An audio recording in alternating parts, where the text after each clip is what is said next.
boy done wrong again.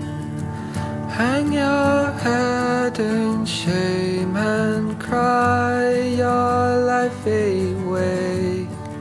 The boy done wrong again. Hang your head in shame and cry your life away. Are you okay now? Bizarrely, I'm not going to do any more Groundhog Day gags. I think that ship sailed some time ago. But COVID and, sadly, Brexit seem to be dominating the news agenda after Boris Johnson's G7 summit, the one we were hosting, according, I think, to Buggins' Turn, seems to have made things worse rather than better, which I know was probably inevitable until reality is in some way recognised. But it doesn't seem to me that it's going to be recognised anytime soon. Dominic Raab, even by his own magnificent standards, talking undiluted twaddle over the course of the weekend. And quite how that is going to shake down, I do not know. But we have reached the point where the negotiations, which you were told were absolutely magnificent and a mark of Boris Johnson's Churchillian leadership, were absolutely awful, and we were forced into them against our will and didn't really understand. Either we didn't understand what it was we were signing up to, or we didn't think that anyone would actually hold us to the terms and conditions that we were signing up to. I'm running out of superlatives. Seriously. So we'll try and find out whether or not there's anything in that particular cauldron that we may have missed previously. And again, you know, it's such a strange time to be alive, isn't it? In simply in party political terms or in political terms, because we can probably all agree that the only thing, all right, that's a bit of a reach. Let's say the main thing, if you wanted to make a list of things that we've done well, things the United Kingdom has done well since coronavirus started, since we first heard the word, what have we done well? Whether you're speaking objectively or whether you're speaking relative to how other countries have performed. I think in the context of vaccination, we are allowed to talk about how other countries have performed. You'll remember that in about the middle of last year, we were told by the government to stop making comparisons with other countries. I can't remember what reason they gave, but the reason that they called for that was because we were doing so appallingly awful compared to almost everybody. Almost everybody. Do you know that it was on the 19th of March of 2020 that Boris Johnson said the UK can turn the tide of coronavirus in 12 weeks. That almost sends a shiver down your spine, doesn't it? 12 weeks. We can turn the tide.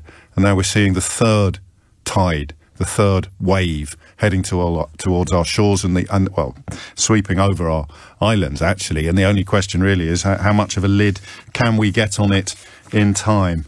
So I would love there to be a different analysis to this. The one thing upon which we can all agree was that we did well in procuring vaccines, which does have some roots in government decisions, and in rolling them out, which doesn't. That's a triumph for the NHS, but it doesn't matter how good the rollout is if you haven't got the jabs. If you ain't got the doses, then having the finest rollout system on the planet would be more or less pointless. So we've done well on the vaccines, and they've saved thousands of lives by getting them into people's arms quickly and successfully. So the health side of it is that's golden, right? That's an absolute given. The health benefits, the health impacts, or some of the health impacts of our early vaccine success they're now carved in stone. I mean, God forbid any variant comes up that dips under them, and if it does, then, that will be partly yada, yada, yada, but there are lives that have been saved, there are infections that have been avoided, there are gongs aplenty to be, well, they've already been doled out, actually, that was announced over the weekend, for the people responsible for this success. But there are three, it seems to me, strands to vaccine bonuses. The health ones being the most obvious and I think the most important, although oddly, when I say the most important, they're not going to be the most important to most of us. Let's say that 15,000 lives have been saved. I think I've seen that figure somewhere. Forgive me if I'm misremembering. But let's say 15,000 lives have been saved. So that's 15,000 families that have been profoundly and positively affected by the success of the vaccine programme, right? How many of us are going to be profoundly and negatively affected? Not as profoundly, but profoundly and negatively affected by the failure to get things under control by June the 21st. It seems to me almost a given now that Boris Johnson will announce this evening at 6 p.m. that we're staying in our current situation. We're postponing step 4 for about 4 weeks. Now, step 4, and you can be completely forgiven for having forgotten all this stuff, step 4 was due to occur at least 5 weeks after step 3. So we went into step 3 on the 17th of May. 5 weeks later, the 21st of June, we would be lifting all legal limits on social contact. We'd be opening nightclubs. We'd be opening larger events, and we would have no legal limit on all life events. For example, weddings, funerals, etc., christenings, baptisms, bar mitzvahs, whatever life event you please. I wouldn't be surprised if later today the life event stuff is slightly revised and some of the... Well, we'll see. There's no point me speculating on this, but that step 4 has now been postponed. And it's... I mean, it's someone who, you know, wonders why so many other people still can't see what I can see with regard to Boris Johnson. Even I didn't want... Well, obviously I don't want this to be true. I'd love there to be... It's just boring now, actually. Saying, oh, well, he's muffed that up as well. It's actually boring. Maybe that's the plan. Maybe they're boring us into submission. Maybe they're going to bore all criticism out of existence. They've got absolutely everything wrong except the vaccines. And now they have squandered the social and economic benefits of the vaccine. Listen, this is really important. The whole point of our vaccination success, once you remove the obvious health impacts, was supposed to be the early release from restrictions and regulations. That was the whole point. That's the win. That's the prize. That's the jackpot, okay? For the massive majority of the population, the health impact of the vaccines is not the be-all and end-all of the programme, is it? Especially if you're younger, you know, you'll be less likely, ... you know all that. But the big win, the big jackpot, the international comparisons that suddenly became fashionable again when we finally got something right, the international comparisons are built almost entirely upon bringing an end, a swifter end, to the regulations and restrictions than we would otherwise have done so. That there are various ways that you can empty the bath of infection. The most obvious is to turn off the taps. And again, I've actually got the chronology in front of me today. We've printed it out because it's hard to believe some of this stuff. When do you think we put foreign travellers arriving from high-risk countries into quarantine? When did we introduce hotel quarantine for travellers arriving in England from 33 high-risk countries? Do you want to have a guess at the date? It was the 15th of... Because I heard Keir Starmer say to Nick earlier, and I thought, that can't be right. Can it? I do this every day. Every single day I'm here, bending your ear. It was the 15th of February 2021 that we did this. So if you want to empty the bath of infections, you don't turn the taps off a year after they started running. So we're now in the situation, and I think this is right, okay, but the phone lines are open. 0345 6060 973 is the number that you need. 11 after 10 is the time. All of these steps, all of these loosenings were caveated with no earlier than, and yet we still allowed ourselves to fall for this nonsense rhetoric about Freedom Day. I did warn you about how silly that was, because the government couldn't do it by date. They had to do it by data. So quite why they'd allowed a date, or why they encouraged a date being sort of draped in bunting and tinsel and held up as a wonderful bright light at the end of the lockdown tunnel. Well, we do know why. It's because they love delivering good news, even if it turns out never to arrive. Being the ones to predict it or deliver it counts as a win at the moment in their minds. So it was always postponable, which won't come as a surprise to anybody who resisted the temptation of signing up for this Freedom Day nonsense. And it would not need to be postponed if infections were low. And infections would be low if the Delta variant or the Indian variant or the Johnson variant, whatever you prefer, the World Health Organization prefers Delta, if the Delta variant hadn't got a hold upon the population of these islands. Right, anything wrong yet? Because that's what I want you to do. At the point where I say something that you can disagree with or that you think is wrong, pick up your phone and dial 03456060973. So let's start at the beginning. Let's do it. Let's join the dots, right? We would be at step 4 a week today if infection levels were low enough. They're not. The reason why they're not is because the Delta variant, the Indian variant, the Johnson variant, whatever you prefer, got into the country and started to spread. All right? Any faults yet? Any problems yet? 03456060973. The reason why the Delta variant or the Indian variant or the Johnson variant, whatever you prefer, got into the country on a sufficient scale to cause this problem is because we didn't put it on the red list soon enough. I would say 3 weeks late, but, you know, that's a movable feast. Anything wrong yet? Anything wrong yet? Everybody with me? 03456060973. So, we'd be coming out of lockdown if infections were low. They're not low enough. The reason why they're not low enough is because of the so-called Indian variant.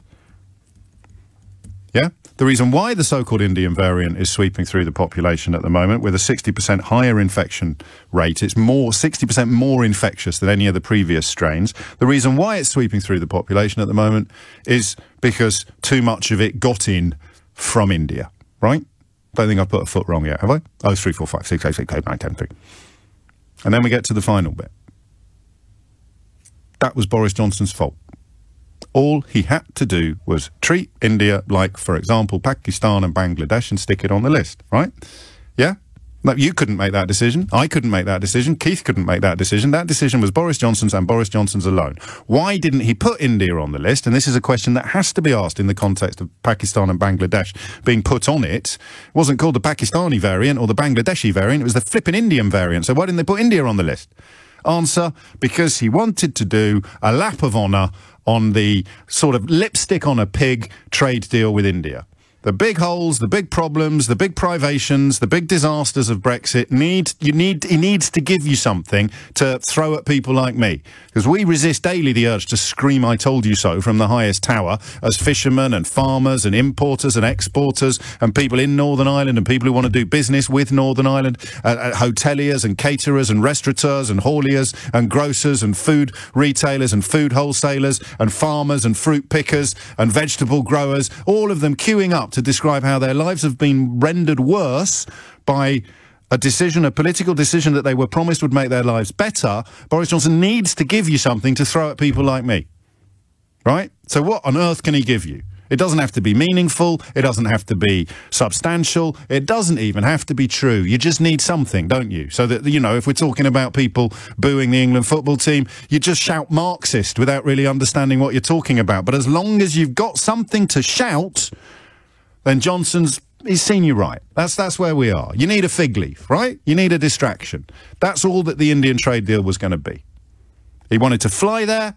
He wanted to be photographed signing something, and then when we point out what's happened to the fishing industry or the farming sector or fruit pickers or vegetables or hauliers, or where you just make the list yourself, when people point out the reality of what's happening in this country in all of those sectors, then those of you still clinging to the carcass of Brexit would be able to shout, "Ha ha! India!"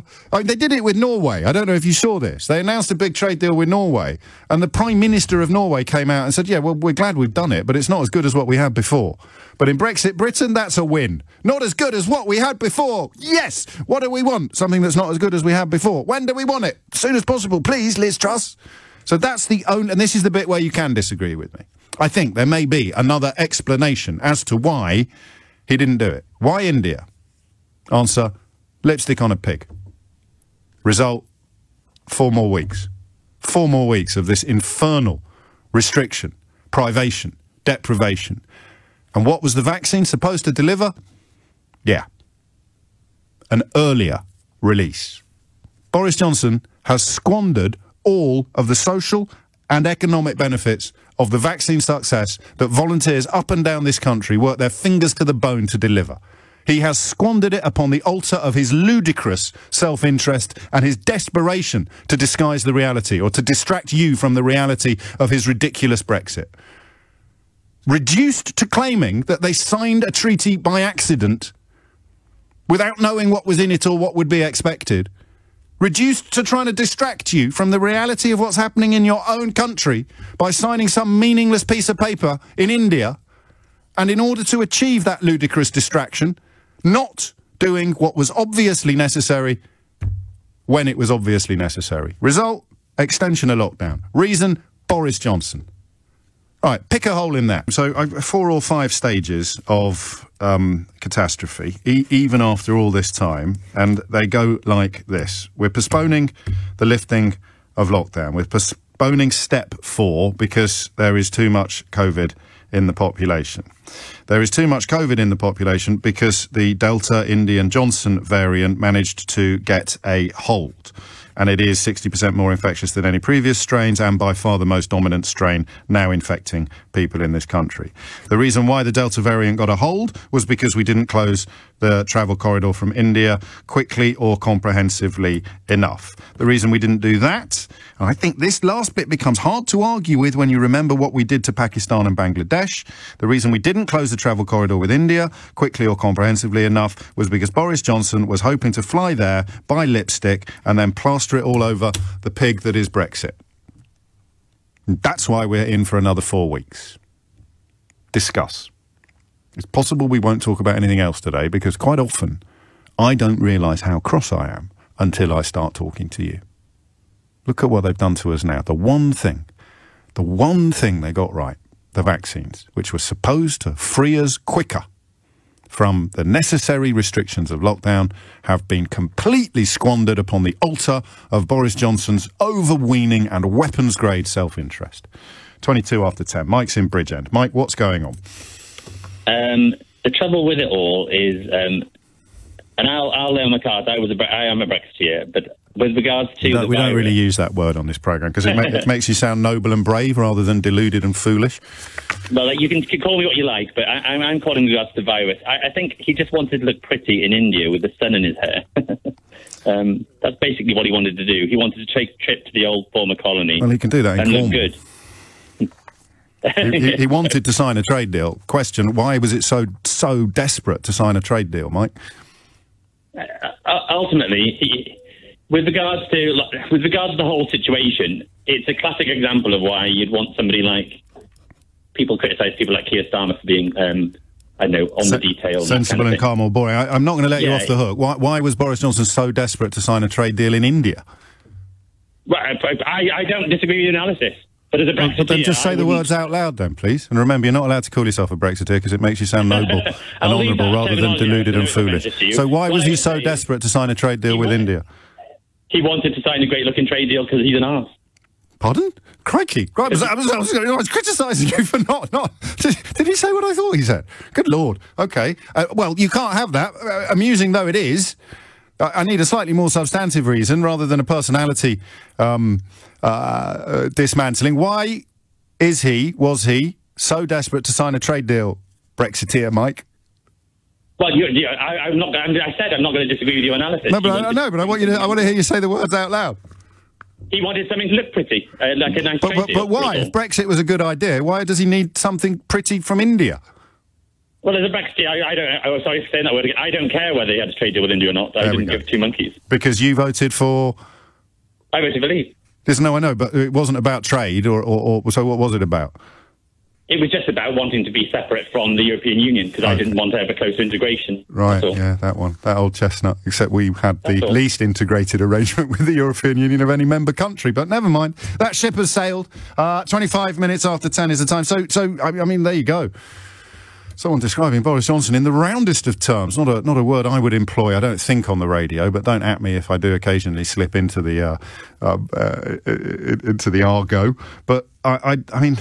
Yeah, OK, wasn't expecting that. Complete agreement. That's why it's happened. That's why we've got a 4-week extension on it. Because he needed a trade deal with India in order to...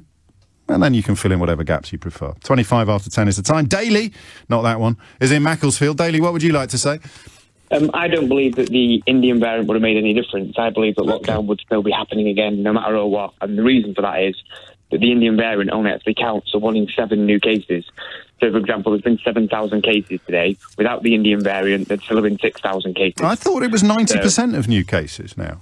No, it's 1 in 7 new cases. Okay, here is. I'm just going to play you what a member of Sage had to say on Nick's show earlier today, and then we can talk about where you get your information from compared to him. I think we're probably going to see a compromise of the Prime Minister later on. It's quite unfortunate. It's all about this new Delta variant. If we hadn't had that, I'm sure we'd be locking down much more. Easing off, I think, perhaps you mean, Professor. Yeah. Easing off much more. So what's he missing? What do you know that he doesn't? Well, obviously online, the newspapers, and when you go on the official statistics, they say that the Indian variant only counts for 1 in 7 new cases. No, I'm just asking what you know that he doesn't, because he's on Sage and he says it's all down to the Delta variant. Well, that's not what the official figures say. If you go online and look at the official figures, right? There's 7,000 cases. Where shall I go? Let's do it now. Go on. Where shall I go? Just go Google current UK COVID cases, 7,000, and then it's... Because, I mean, it's amazing that Sage don't know this. I don't want to doubt you. How many COVID cases are there in my area? No, not in your area. This is the whole country, isn't it? The new Delta variant, and it says the Indian variant counts for 1 in 7 new cases. Where does it say that, though? Health. You go down to the Delta variant page. On what thing? The variant now accounts for nearly 1 in 7 new cases across the UK, as mapped by scientists. Figures were revealed on Monday evening. And that is something that the bloke from Sage doesn't know or doesn't understand, or you and I are missing a point here? I don't know. Maybe the bloke from Sage has had new information, so maybe it now is increasing. But last week, I can't find what you're referring to, but I don't want to. I'm not doubting you. Yeah. Last week we were told that 90% of new cases were the Indian variant. Well, this week they're saying now it's only 1 in 7. So that's right. That's okay. Have you got it in front of you now? Have you got it in front of you now? Yes. Can you give me the link? Let me open it in Chrome, and then I'll be able to see the. All right. Well, hang on. We'll dig it out during the news, and that could be the droids that we're looking for. So why then bring him back daily? No. Okay. Why are they doing it then? Is the question that we need to know. Dale's in Edinburgh. Dale, what would you like to say? I'm on holiday in Bracknell, actually, but thank you. You're on holiday where? Bracknell, near Windsor, Ascot. Okay, go on. I just wanted to say that Boris Johnson, I'm not going to swear, but has always been a two-faced SOB. His wives, those 2 letters about Brexit, this Delta Indian variant question that you're asking, I just see it as a money thing, James. What do you mean? Not going to pick on countries where they're going to get a load of money, or there's a lot of money transferred between the 2 countries, India especially. Right, okay, so yeah, so it was more than that, wasn't it? It was a desperation to sign a trade deal that was driving... We tried to sign a deal with Tim Tams, or whatever those things were called that he was waving in the air. He's so desperate that he's got to have another thing behind him just in case that fails.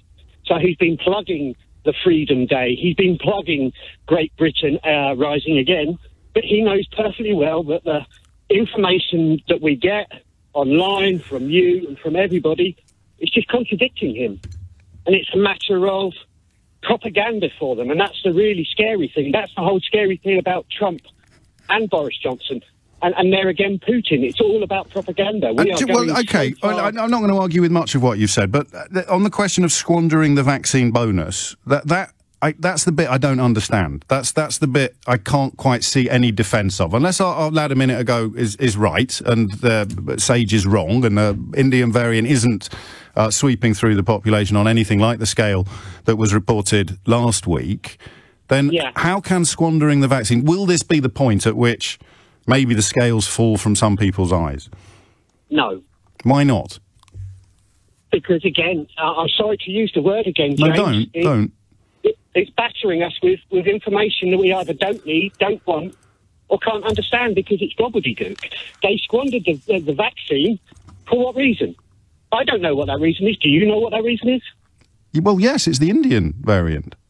Yeah, but the Indian, as I say, it's not the Indian, it's a Delta. We can't call it the Indian variant. Well, we can if we want. I'll call it whatever I want. I'll call it the Johnson variant, the Indian variant, the Delta variant. As far as we can tell, Public Health England say that the Delta proportion could be up to 96% in England at the moment. But I don't know. I'm always keen to learn from my callers. It is, well, again, I'm slightly confused because the official figures have 90% of new COVID cases in the UK are the Delta variant. So I don't think, sadly, that Daly up in Macclesfield is party to information that is going to come as a surprise to Sir Paul Moss, the sage scientist you heard with Nick at 7 o'clock this morning, explaining why the postponement of lockdown is a direct consequence of failing to close the travel corridor with India. And I think if you were minded to debate that or dispute that, then you'd have to explain why they closed it with Bangladesh and Pakistan. That's the kicker, isn't it? That's the clincher.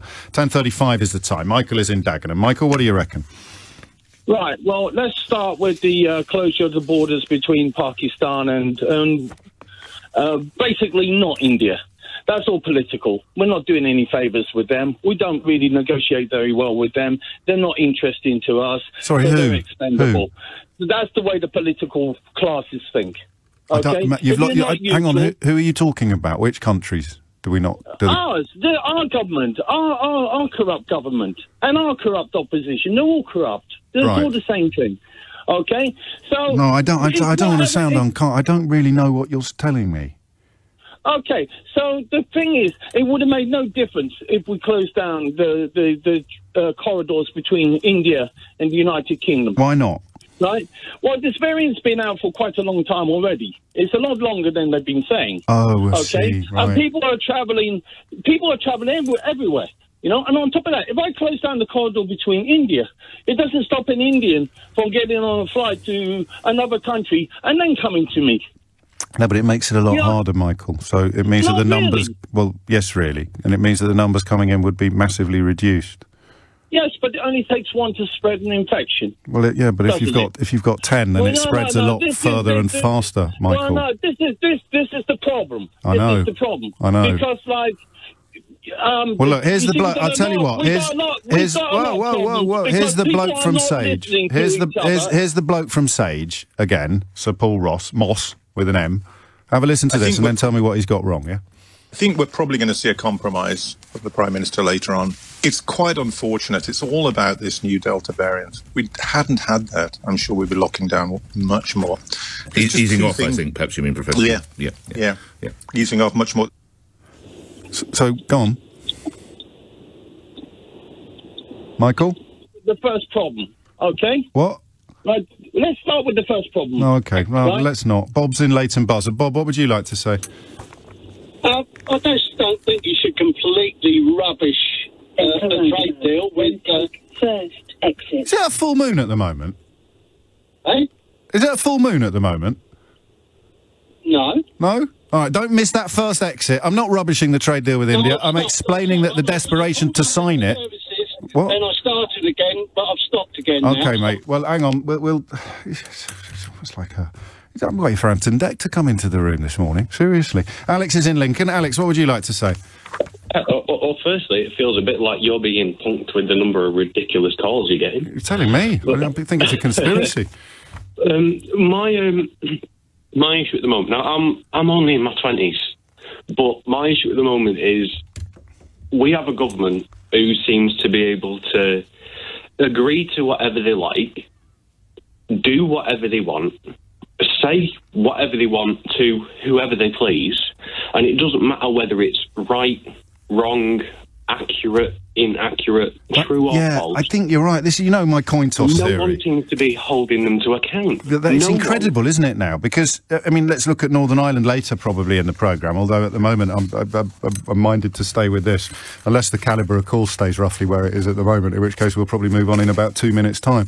But the problem is that they say one thing on a Monday, they say the polar opposite on a Tuesday, and then whatever happens on a Wednesday, they can say that it's a validation, it's a vindication of what they said on Monday, just forget what we said on Tuesday, or it's a vindication of what we said on Tuesday, just please don't mention what we said on Monday.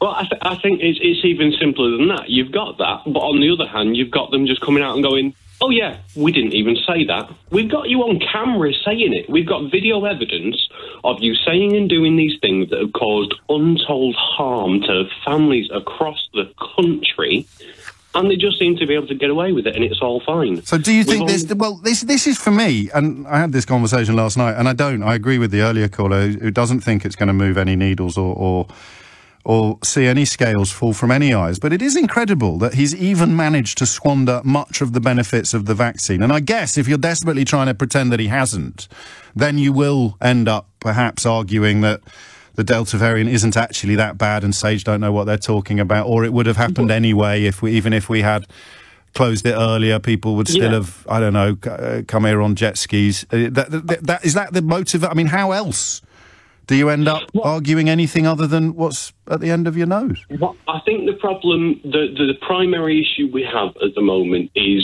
the connection between government, big business, and the reporting media. Because big business puts as much money as they can into funding a party that will support their ability to profit. The media, for example, like The Sun and the BBC and etc., plenty of other ones, they will do the same. They will put out stories that support their agenda. The Sun recently declared themselves a net zero asset.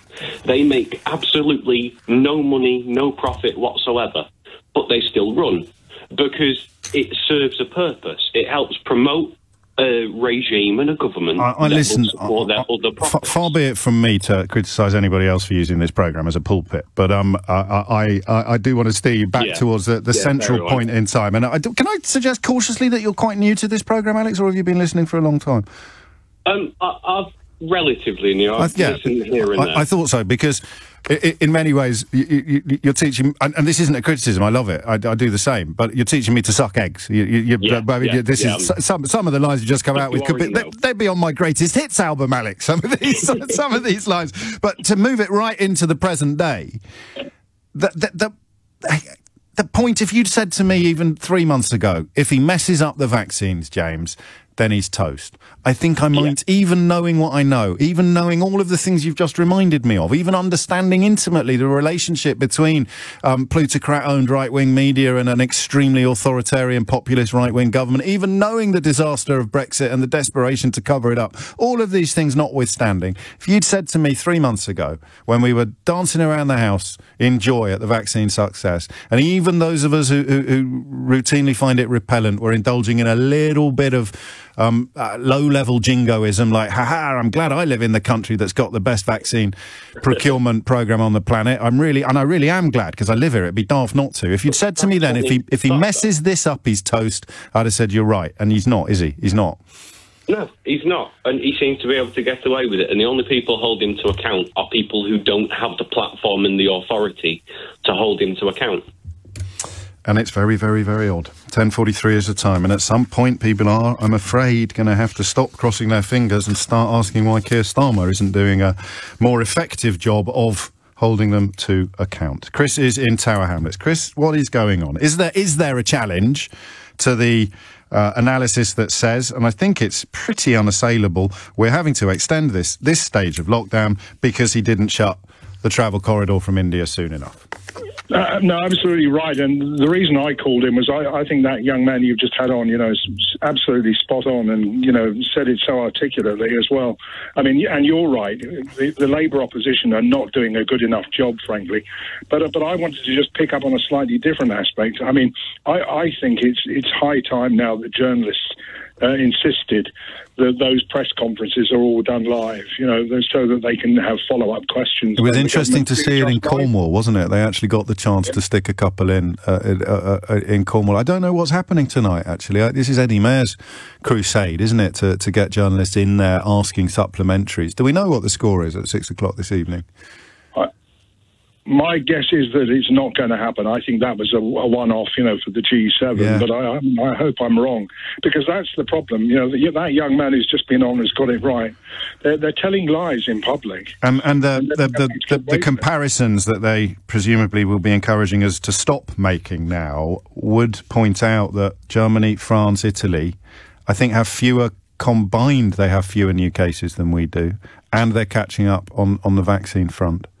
So what's our win? Right. What's our win? Yeah, and you know, journalists are asking hugely intelligent and searching questions in those conferences. But then, yes, just they ask one question, and they're good questions.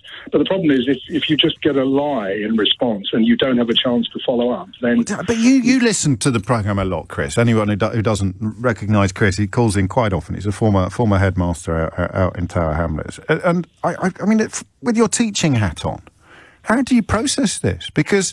I don't know if I can do this for much longer. Just sit here and say, they're telling you lies, here's the truth.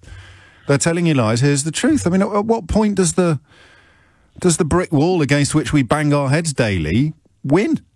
Yeah, I mean, I hear what you were saying earlier on about this, but, you know, it's absolutely the case, isn't it, that what the guy was saying, you know, all across the world, you know, Trump, Putin, you know, it works. That populism But I can see how it works if you're trying to win an election or you're trying to win a referendum or you're trying to tell people that, you know, that the moon is made of cheese or that the Northern Ireland you signed a protocol by accident. And I can see how you're, you know, the theory of footballification, you're so wedded and welded even to a figure.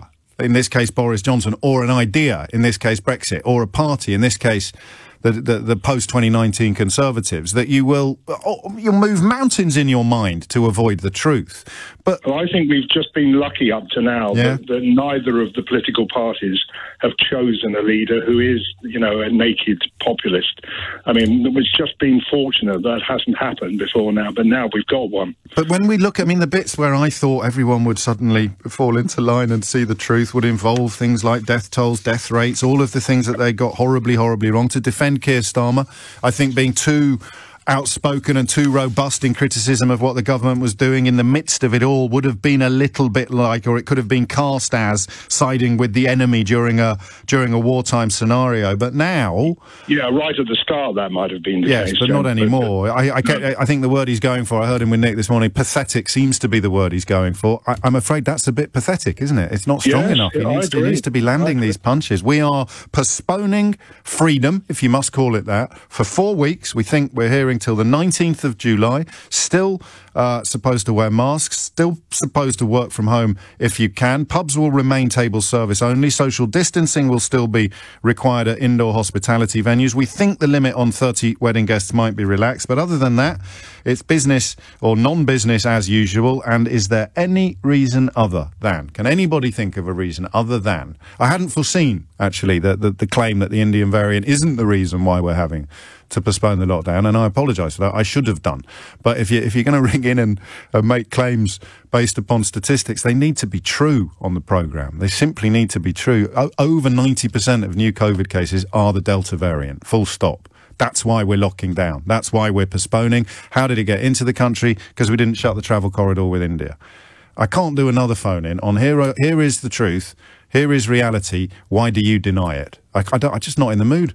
Maybe by the end of the week I'll have no choice. But for now, I want you to pick a hole in what I've just described and find a flaw in it or see some justification or rationale that I currently can't. Because right now, he's spaffed the vaccine benefits up the proverbial wall. Back to the question of why we are doing this. I did see a text.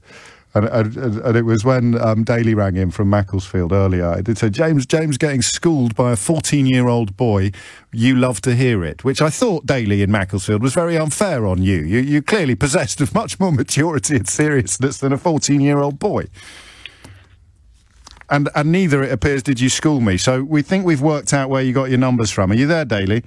I am there, yeah. It was a 2-week-old article. I should have checked the dates on the article before I got bobbly-headed and smug and thought I was right and you was wrong. Well, I'll tell you what, I've written a book about the dangers of getting bobbly-headed and smug when you're actually wrong and not right. But, I mean, I want to salute your your decency. To say, you were right, I was wrong. Well, fair play. Thanks for ringing back. So yours are from May the 26th, which was actually a sort of alarm bell that went off. That's why the figures made it into the public sphere. But the new numbers are as of 9th of June, so they're not box fresh. New cases just shy of 30,000 from the Delta variant, and the nearest second place would be the first variant, the Alpha variant, which was just north of 9,000. So We fixed that one, yeah? Yeah, you were right, I was wrong. Well, it's not me being right, Daly. It's the bloke from Sage. That was the bit where I began to panic, because I thought, hang on, if the bloke from Sage is saying it, and Daly's got some numbers in front of him that contradict it, then all bets are off. But it turns out, bloke from Sage, right. Daily. I was reading the 2-week-old article. Daily, more than 2 weeks. I've got the 26th of May for that figure. But hey-ho, well played, mate. Thank you. Always important. I should write a book about it. 10:54 is the time. Alistair's in Dartford. Alistair, what would you like to say? Hello, James. Hello, really quickly, I mean, I was just in the car a month ago, the day that Boris announced he wasn't going to go to India, and you had an Indian doctor on the phone explaining the Indian variant and how bad it was. Yes. And I've been involved in local politics recently, and the only thing I can really put my finger on is the general public who are just worn out with Brexit. So Brexit took a real toll on the public in terms of their trust in politicians, and just a sort of like overload in terms of the delicate detail which was being put on the public.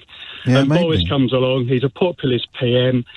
He doesn't do detail. The public don't want detail at the moment. They just want someone who's going to say, don't worry, I'm going to fix it, it'll be okay, don't worry, go off, party, enjoy yourself. And how many times can he muff it up before the public realise that he's not the bloke to fix it?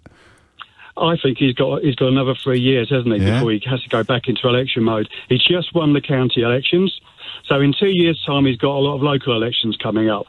By then we would have been through the third wave, the vaccines would have kicked in. It's just banking on us forgetting it. So they're still going to claim that our vaccine programme was even after we've been caught up by many, many other countries, and we've had to lock down longer than they have because they kept the Indian variant out. Well, they may not. The Indian variant may sweep through continental Europe in the coming weeks. We've often been a little bit of a canary down the coal mine on this kind of thing. But do you know that the Netherlands now is doing more to keep us out of the Netherlands than we did to keep travellers from India out of the UK in order to address the Delta variant? So the Netherlands is banning travel from the UK to keep out this variant that we allowed to come in from the country that it is believed to have actually started. It's incredible, isn't it?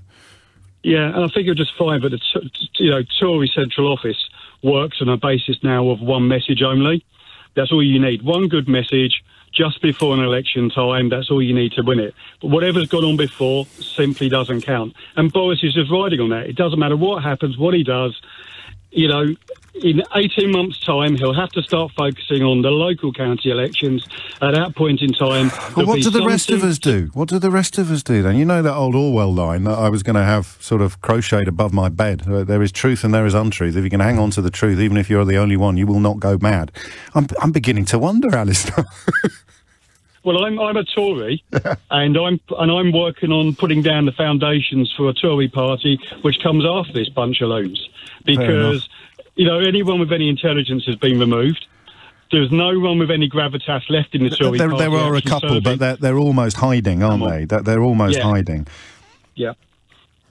So we are where we are. I mean, all you can do is start, if we start to build now for the local elections coming in 2 years' time, where I live, the Tory party put up a single message which had nothing to do with anything going on locally, anything going on in the county. They basically stood on the message of the London mayor is going to tax you for driving into London from outside of London.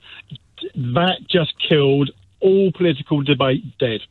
Simple as that. One single message is all Boris will stand on. And it worked. That's the point, perhaps, we spend our lives, and it's interesting that you and I may sit on slightly different chairs politically, or very different chairs politically in many ways. But isn't it interesting that we're both equally frustrated by the success of this single slogan campaigning? Will we call it that, Alistair, do you think? Yeah, totally. Single slogan. Get Brexit done. Yep. Single slogan campaigning. Just don't bother trying to work out whether it means anything or not. That's it, isn't it? Good Lord. I do wonder, isn't it? Would you give me a ring, do you think, if you were sort of beginning to feel the scale slip from your eyes? Would it be? I mean, I know it's tough, and I know I can be achingly obnoxious at times, and I'd be the last person on the planet, perhaps, you'd want to ring up and say, oh, mate, I've been screaming at you for 5 years. Turns out you were right all along. We haven't even mentioned Northern Ireland yet. But, hey, in the spirit of Daly in Macclesfield, if you want to give me a ring and say, I honestly thought the vaccines cancelled out the catastrophes of the previous 18 months, James, And now he's muffed that up as well, because he needed to get lipstick on the pig of Brexit, and he thought that an India trade deal might do that. And the problem is that once you tug that thread, it all falls apart, doesn't it? That's why the key question here is not about lockdowns or even about travel corridors, because they are symptoms of a disease. The key question here is, why was he so desperate to fly to India and sign a trade deal? Why? Answer, well, you know what my answer to that question is. If you've got a different one, I would be keen to hear it. And the challenge we also face moving forward, of course, is to address the Northern Ireland Protocol question and the huge problems that have been thrown up by the need for regulatory alignment on the island of Ireland, when one part of it is in the single market and the customs union and one part of it potentially isn't. If only someone had explained this to you, I don't know, 1 million times over the last 5 years, that Dominic Raab is now essentially doing the political equivalent of claiming that the moon is made of cheese and it's all the French's fault. Welcome, if you're just joining us, to the Great British Radio Show, where we continue to question the reason why we are now having to extend the lockdown, and we continue to wonder whether there's any other answer than the one provided by Professor Paul Moss on Nick Ferrari, and actually a double-header for Nick, not just Professor Paul Moss of Sage, but also Keir Starmer, leader of the Labour Party, on the LBC Breakfast Show this morning. The only reason why we have to extend this lockdown, this infernal, these infernal privations, is because he didn't lock down travel from India. Why didn't he lock down travel from India? Well, because he's desperate to have... Well, he needs to give his base something to throw, and I'm going to use the phrase people like me. I know it's a bit self-referential, but I presume you're used to it by now. It's so utterly irritating, people who are constantly on the brink of saying, with regard to farming or fishing or Northern Ireland or imports or exports or red tape or frictionless trade or the status of EU citizens or the status of UK citizens living in EU countries, all of the promises, the polar opposite has happened, and all of us absolute nightmares permanently poised to screech, I told you so. You need to have something to throw back at us, even if it's meaningless. So I say, oh, I told you there'd be problems in Northern Ireland, and you say, ah, yes, but we've signed a trade deal with India. And as long as I don't say what's so good about it, and as long as the Prime Minister of India doesn't do what the Prime Minister of Norway did and come out after signing their trade deal with Liz Truss and say, well, it's not as good as what we had before. The British media won't report that, you won't hear it. I say Northern Ireland, you say Norway, and on this occasion India, you know, and they'll announce X billion pounds. And even if it's not as many billion pounds as the last trade deal that we signed with India when we were in the European Union, as long as you can pretend that it matters, then you can carry on doffing the cap and tugging the forelock. I know that's unkind, and I'm sorry. And you are not just welcome, but actively encouraged to contradict me. That's not what's happened here at all. But the question that seems to me to be key is this. Why was he so desperate to sign a trade deal? Why so desperate to sign a trade deal with India? Especially given that our chief negotiator, if that's the correct term, Liz Truss, most recently signed one with Norway, shortly after which the Prime Minister of Norway came out and said, yeah, I mean, it's good, but it's not as good as what we had before. Iceland were on that one as well, were they? I think, was it Norway, Iceland and Liechtenstein?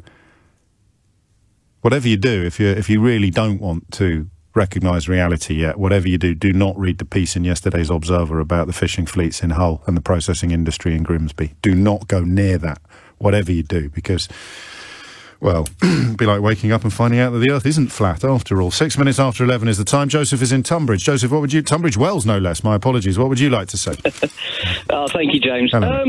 I'd like to say, I'm going to go back to the election that Boris Johnson won. It always struck me that he wanted the accolade of Prime Minister, but not the responsibility. I think he was hoping, as his slogan kind of predicted, to get Brexit done as soon as possible, not as well as possible or, you know, on the best possible terms, but as soon as he could get it signed, sealed, get the trade deals done, then he could start his victory parade around wherever he needed to go and be photographed. And I don't think he's ever dropped that mentality towards it. I don't think he can, but I wonder what, and I don't really do counterfactuals. Actually, what am I talking about? I love a counterfactual in the morning. What would have happened if it wasn't for the virus? Well, I mean, Northern Ireland would have... Well, January the 1st would still have been the cut-off point, wouldn't it? And then there's another one coming at the end of this month when things could potentially get a lot worse than they are already.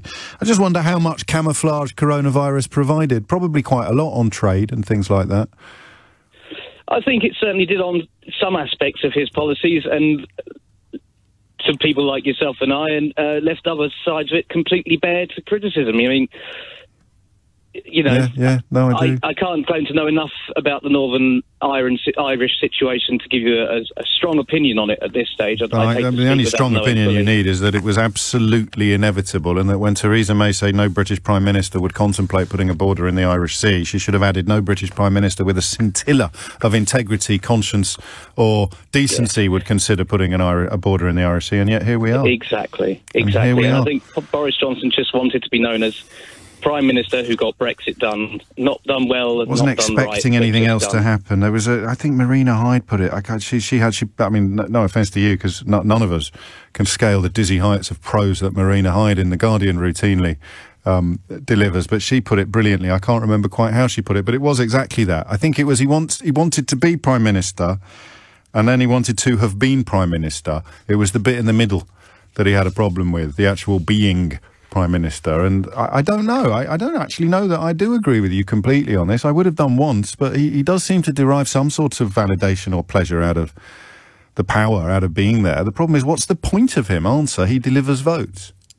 Problem, by messing things up and lying, and yet people go, oh, he's doing his best. If this is his best, holy moly. Mike's in Holt. Mike, what would you like to say? Good morning, sir. How are you? Very well. Anyway, yes.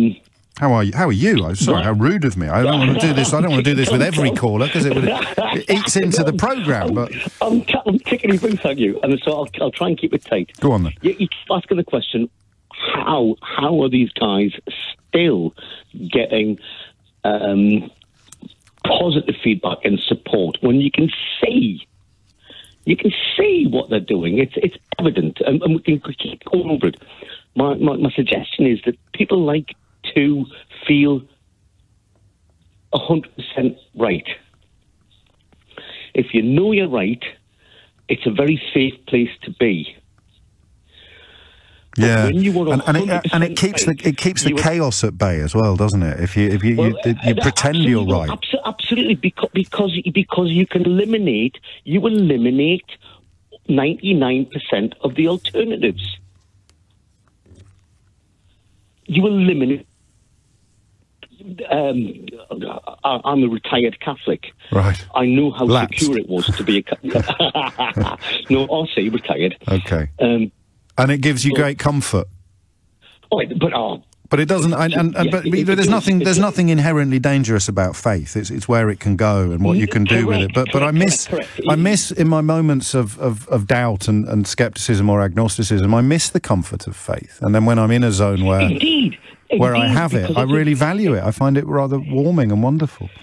But you find it was a given. It was a given. You were the chosen person.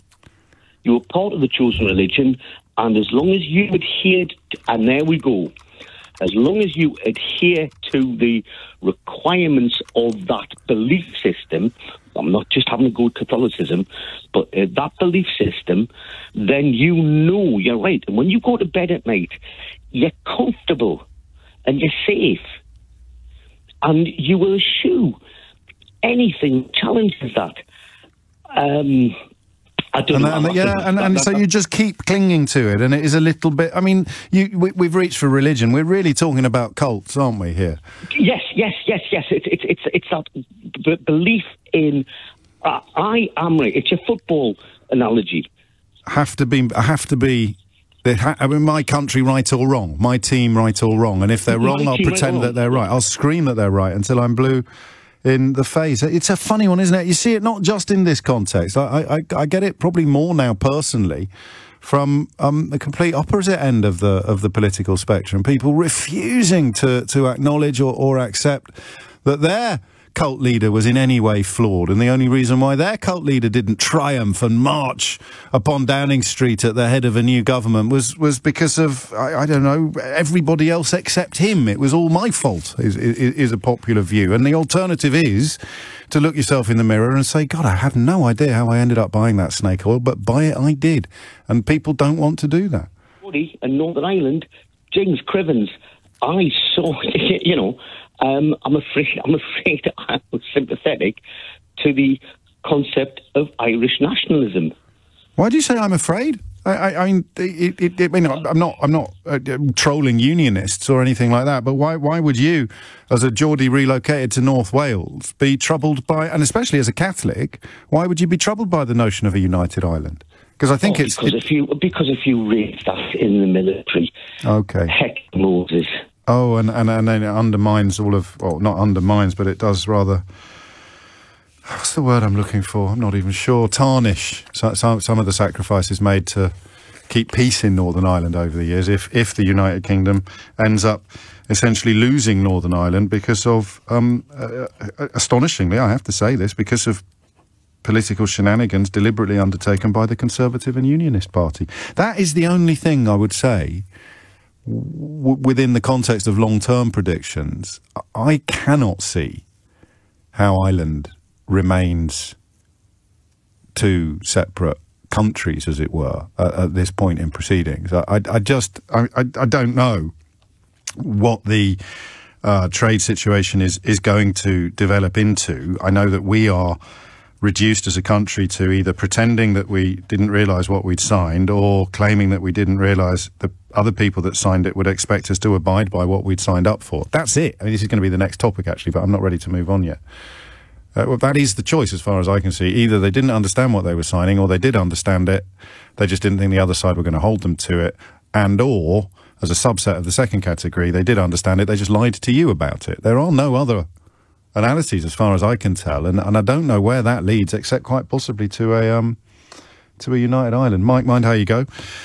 As I bid farewell to Mike, it frees up a phone line potentially for you, so do be quick if you want to grab it. They are like hen's teeth, 3 lines into this building at the moment. 0345 6060973 is the number that you need. Why was he... I think we stop asking this now. I think everyone's agreed, whether you're prepared to admit it or not. Why was he so desperate to sign a trade deal with India to the point where he postponed closing the travel corridor from that country for so long that it let the Indian or Delta variant run rampant through our population? Over 90% of new cases now are of that variant, and therefore he's had to postpone the lockdown. What was he expecting to happen? Was he just crossing his fingers? Because that's the weird bit. That's the bit that always brings to mind that thing that Einstein apparently never actually said about the definition of insanity being doing the same thing over and over again, hoping for a different result. Because every lethal, deathly, catastrophic error that Johnson has made since February of 2020 has been built largely upon his propensity for A, crossing his fingers and hoping, like Mr. McCorber, that something will come up, and B, postponing difficult decisions until they're not difficult anymore. This is crucial. This is really, really crucial. This is something that Raphael Baer has written about quite brilliantly, quite brilliantly, because it can be a strength in some contexts and a weakness in others. A bit like writing 2 columns and deciding at the very last minute which one you were going to publish. And I guess that decision really did decide Brexit. Now we look back from the perspective of a few years. But what he does, because he hates making difficult decisions, apparently because he hates disappointing people, you know, so he leaves it until it's not difficult anymore. Locking down 3 weeks earlier, India, difficult decision, upsets Narendra Modi, possibly compromises the trade deal, gets the Eurosceptic arm of the party up in arms because they're desperate for something, anything at all, boss, to offer up as a Brexit benefit, even if it's not a benefit at all. They just need an empty box. That's what the whole blinking project's been built on. They need an empty box with a lovely picture on it, and then they can pretend that the box contains the thing that's featured in the lovely picture. So say Indian trade deal, doesn't matter what's in the box, it's a box, it's a shiny box. Brexit is a shiny box, and it's beautiful and brilliant and a great idea until you open it, and now we're opening it and we can see what's inside it. So that is what he does. He postpones it until it's not difficult anymore. So making the decision to close a travel corridor from India when he made it was a no-brainer. He absolutely had to do it. So here we are. Why was he so desperate to get that trade deal? Well, I think we all know the answer. It's a funny old world, isn't it? We are, I think, in broad agreement that the reason why we're having to postpone the lifting of lockdown is because we didn't close the travel corridor from India. Somehow, once again, Boris Johnson's sole and singular responsibility for that debacle seems to be, and I'm going mostly by my texts on this, I don't think we've had many callers, if any callers really, trying to defend him, I mean, that question, how many people on Fifth Avenue would he have to shoot before he lost a single vote? I do not know, but here we are. 21 minutes after 11 is the time. And we'll probably head towards Northern Ireland next, but I'll take this conversation up to 5:30. Inchaz is in Newham. Inchaz, what do you think's going on? Hi, James. Hello, mate. Fine.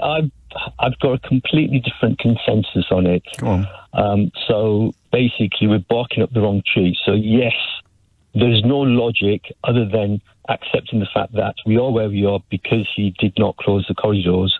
Is there another art? I mean, is there anything else we could bring to that particular party? The Indian variant came from India. We didn't close the door to India anything like quickly or comprehensively enough. Absolutely. Full stop. It's the next point, which is why. Yeah. And as far as this is purely my opinion, yeah. It wasn't the trade deal with India. He couldn't care less about the trade deal with India. Really?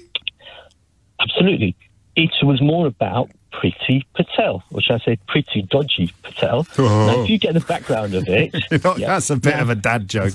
Well, give me the headlines. Don't give me chapter and verse. Why do you think that? Right. Okay. Now, Modi, who's actually currently in government in India, is basically the National Front in ruling party in India. Now, for him, he's actually not very popular right now. For him, Boris Johnson to go to India, shake hands with him, would be absolutely phenomenal. It's like meeting the Queen, or better than meeting the Queen. Is it? Now, Priti Patel is very, very close to Modi. Is she? How do you know? Sorry? How do you know? Well, she went to Israel, didn't she, for him? And got the sack in the last... But why was that? Forgive me, I don't know if you're speaking from... I get a bit scared at moments like this. Are you... opinion, purely opinion. Well, no, hang on. It has to be based on something. What do you mean when you say she went to Israel for Modi? I don't understand. Well, from what I understand... Yeah. She... Well, why did she get... why did she actually get sacked from the last government? Oh, yeah, we don't... I don't think you do know, really, do you, mate, what you're talking about? I mean, she did get sacked for secret meetings with the Israeli government and then lying about it. But where does Narendra Modi come into? I could be me that's missing something here, but where are you getting Narendra Modi's involvement in that? Right. She's very, very, very close to the Modi government. And basically, if you look at the number of meetings she's had with the Modi government, then you realise that she's very, very close to the Modi government. Okay. Now, basically, in terms of actually putting her own popularity up in India, if she arranged Johnson or pushed Johnson to actually go to India, would be basically her life made, full stop. She'd be the most popular person ever. So where would she be the most popular person? In India. But she's a British politician. Why does she want to be popular in India? Well, she's Indian heritage, and basically... She's not. She's, her family were Uganda. I mean, obviously, originally, no doubt the roots are on the subcontinent, but her parents came here from Idi Amin's Uganda, I think. Came from Uganda, but basically the roots are in India, and she's very, very close. I appreciate that you said this was just your opinion. It's absolute pants. Now, no, mate, hang on. I've just insulted you. Don't just gloss over it like that. This is the biggest pile of pants I've heard in a very long time, and today has been very much a full moon flavour show in places. Brilliant. So, but if you actually go into the logic of it and think, you understand that there is kind of a ray of light down there. Now, listen, I'm trying to do it mildly politely, but I'm telling you to be quiet and clear off because you're talking twaddle. Absolute gibberish. Oh, right, okay. Okay. So then my next point... No, it's okay, and that's where the politeness ends. So Boris Johnson did it as a favour to Priti Patel so that Priti Patel could boost her popularity in India. Just before you go, I've understood what you've said, have I? Yep. Yeah, and it's absolute rubbish. Tom's in Enfield. Tom, what would you like to say? Oh, hi, yeah. Well, I don't often agree with you, James, but I agree with you today. But I still listen to you, even though I often disagree with you, because I like to have my views challenged. But yeah, no, you said... are you still there? Yeah, no, absolutely. Hanging on your every word, Tom. You said to call in if the scales have come from your eyes, and I agree with you, and that's how I feel about Boris now. I'm similar to that earlier caller who... I'm a Conservative member, a Conservative voter. I'm a bit of a maverick Conservative, more a centrist rather than a neocon or anything like that. But you wouldn't have been a maverick once, would you? But post-December 2019, I suppose you do rather stand out. Well... for me, the scales moment came with the debacle of Cummings leaving Downing Street, the chaos, and then Blackgate, and then all the mistakes, making the same mistakes over and over again. and leaving things too late, like the 3 weeks. I agree with you on your summary of that. Yeah. I think I'm a historian by study, and that's what I did at university. And it's really important. You've got to be honest with yourself. So you talk about the footballification. You can't keep supporting a team if they're doing wrong. Do you know what I mean? Of course if they're I making do. mistakes. Yes. And that's how I felt. What was it about? Because I'm surprised it was Cummings leaving Downing Street that did it for you, rather than, for example, lying about the Barnard Castle trip and being backed up by Boris Johnson and all the. Well, there were lots of doubts in my mind before, but Boris is one of them guys. If you want your preferred party to get elected, that's the purpose of the game, and he kind of achieved that. Yeah, but for sure. There are times where you just put your head in your hands and you can't believe what Boris has said or done, and he's had a career of that. Let's be honest. But it's just, there comes a point where it snaps, and I've got no more time from now. Now, when I see him on the telly, I just find him a bit nauseous. But so I agree with that. No, it's fascinating. I mean, so it's an incremental process. It's a bit daft of me to expect some sort of lightning bolt to hit you, at which point you go, oh my God, I can't believe I ever thought the way that I thought. There's a rationale to where you end up, isn't there? There are steps on the path to any destination. Sure. And you can change your mind. You've said that yourself. What's the point having a mind if you can't change it? But I always had my doubts about him, but just to get over the line, to get the government you preferred. And remember, what was the alternative? The alternative was Corbyn. Yes. You know what I mean? Yes, I do know what you mean. And I think people underestimate what a role perhaps that played, although, of course, one paints a target on one's back whenever one suggests that perhaps losing elections on spectacular scales has something to do with the leadership of the lot who lost. But no, it's all about centrist dads. Tom in Enfield, thank you. Kieran is in Hampstead. Kieran, what would you like to say? Yeah, I was going to say, that the style that Boris uses shouldn't be surprising. He's obviously a media man. He's not, he wasn't a career politician from the outset. He came from media, as we all know. Similarly to everyone compares him to Donald Trump because I guess, neither of them were politicians or even probably had the idea of being politicians when they were starting out their careers. But the reason I think he gets away with, the reason he's followed the route of the Delta variant, as they called the Indian variant, is that what he did before, and that was that when the Brazilian variant was prominent and when the South African variant was prominent, etc., he did not close the borders. He resisted, Did he not close the borders from those countries? No, well, no. If you remember, I don't remember. I feel bad about this. I've even got the chronology in front of me because I can't keep track of it all. I remember calling in about this when he had a press conference, and a couple of journalists, I see only a handful of journalists in the whole room, were asking him why haven't to this day the borders been closed with South Africa?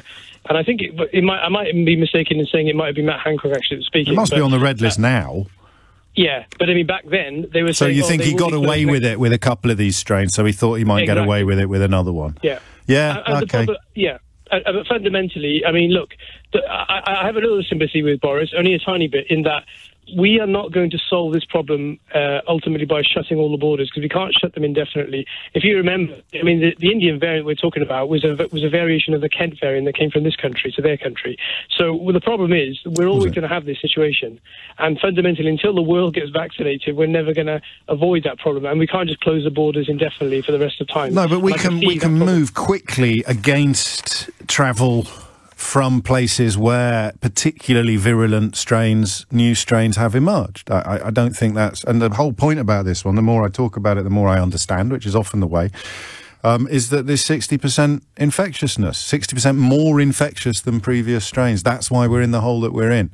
And one thinks back to the funerals being conducted in the open air. I know open air funerals are normal in India, but not on the scale that we saw them, the hospitals running out of oxygen. Still getting texts and calls into LBC telling us it was all lies, Even as the bodies in India were, I think, literally on occasions mounting in the streets. They were piled high. Coin another phrase attributed to the Prime Minister by his former chief advisor, Dominic Cummings, I think. Should probably check that. But even as we were seeing that footage, I was still getting messages from people saying it was all a conspiracy or a hoax or lies or scare stories. It's quite incredible, isn't it, that level of delusion?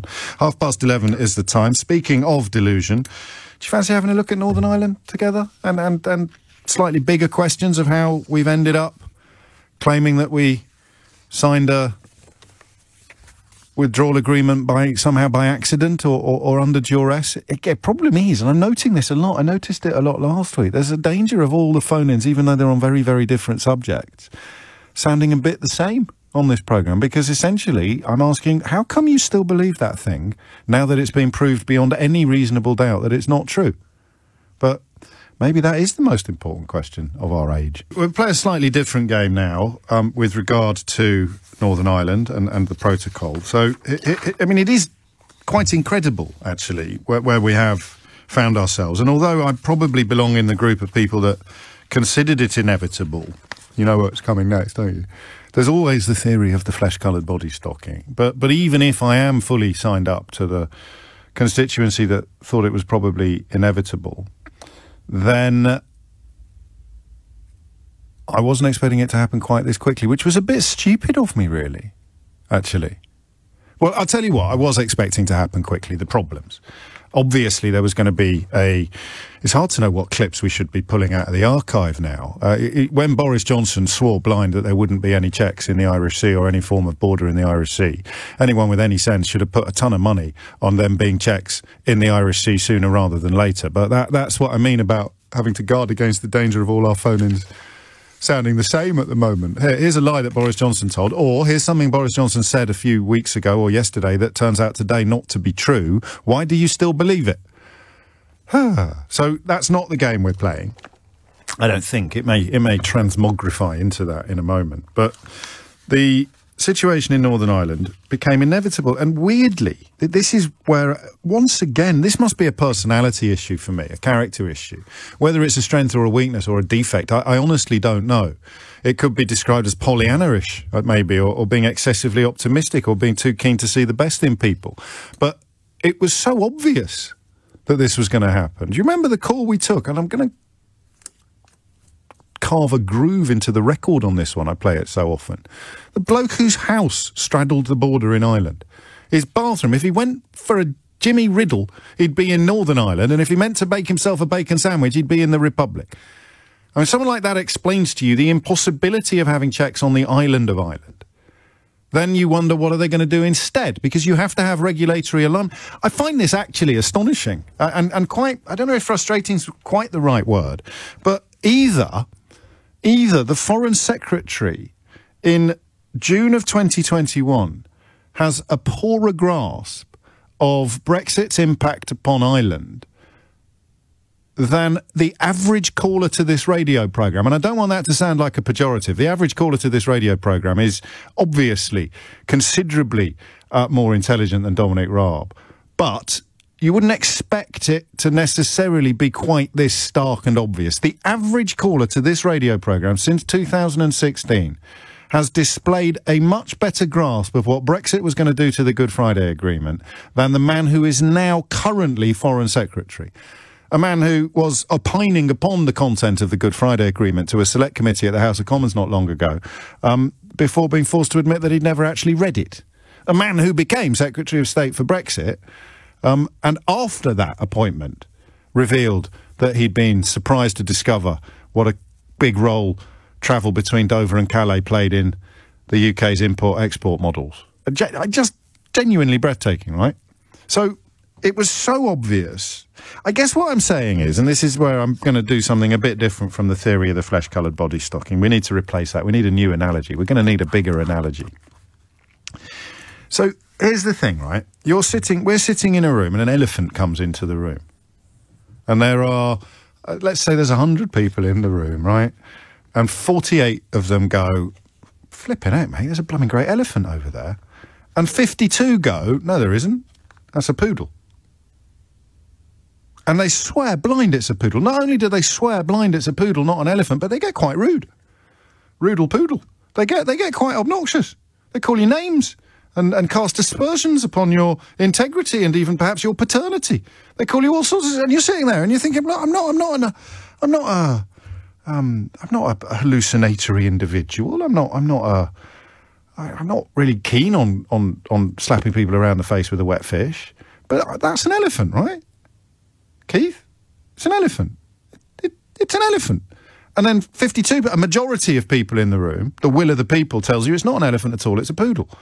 So there are times, I must confess, even now, even after all this time, there are times when I wonder, maybe it is a poodle. I mean, it looks like an elephant. It walks like an elephant. It squawks like an elephant. Don't at me. I know elephants don't squawk, but I couldn't off the top of my head think of a correct word. Trumpets. It trumpets like an elephant, but it's not an elephant because even the Prime Minister says it's not an elephant. The Foreign Secretary insists it's not an elephant. It's a poodle. So you sit here and you find yourself thinking, I'm looking at an elephant, but there are so many voices in this room insisting that it's not an elephant. I begin to wonder whether maybe I'm the one that's deluded. And it's not an elephant after all. And I don't know if that ever stops, actually. Because now that we've reached the point where those of us who described what was going to happen in Northern Ireland have been horribly vindicated, I think they're still claiming it's an elephant. It's not an elephant. I told you I shouldn't have gone down the elephant road. They're still claiming. So Raab now, as far as I can tell, there was that piece in the Telegraph last week by a man who had said every Eurosceptic should applaud this deal. It's absolutely brilliant. It passes the smell test. It's got the lot.